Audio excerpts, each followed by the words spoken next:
Приветствую вас, друзья! 1 января во временно оккупированной Макеевке ВСУ одним ударом уничтожили большое количество оккупантов, находившихся в здании местного ПТУ-19. Известно, что там была расположена база оккупантов, в которой размещались по большей части мобилизованные. В частности, 242 военнослужащих 631-го учебного центра РФ, 20 военнослужащих 360-го учебного полка связи РФ, 24 военнослужащих 20-го отряда специального назначения внутренних войск РФ, а также, как пишут Z-паблики, большое количество залетных, которые пришли туда отмечать Новый год. Удар был нанесен ровно в 12 ночи по Москве, сразу после того, как Путин закончил свое поздравление на российских каналах, так как в это время максимальное количество оккупантов находились в одном месте и внимательно его слушали. Новогодние подарки были отправлены со специально подготовленного Хаймерса. Для этого бойцы ВСУ украсили его гирляндами, ведь все-таки праздник, поэтому и техника должна выглядеть по-праздничному.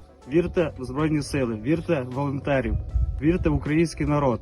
В результате прямого попадания произошла детонация склада с боеприпасами, который находился в здании ПТУ. От здания практически ничего не осталось. Огромные бетонные плиты превратились в мелкозернистый щебень, что свидетельствует о действительно очень мощном взрыве. Точное количество ликвидированных оккупантов пока что установить нельзя, так как многие из них по-прежнему находятся под завалами. Хотя Министерство обороны РФ, как всегда, заявило об успешном перехвате реактивных снарядов «Хаймарс» в районе Макеевки и официально признало гибель 63 человек, рашистские пропагандисты и другие деятели размещают в сети совсем иную информацию. Так, Гиркин сообщил о том, что счет погибших и раненых идет на многие сотни. Другой источник сообщил, что там находилось более роты плюс огромное количество залетных, от которых вместе со зданием не осталось и следа.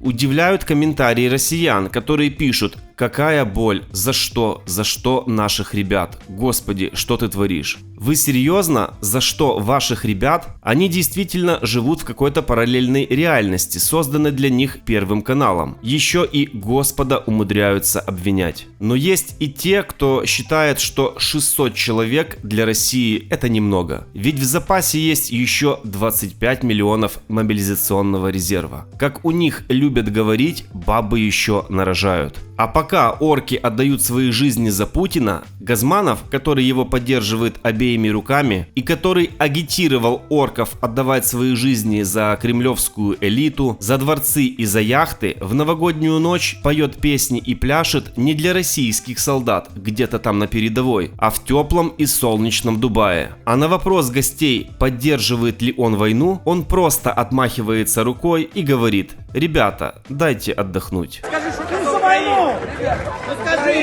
войну! Ну скажи сюда! Скажи, я не за войну! Скажи, поддерживай! Я против войны, скажи!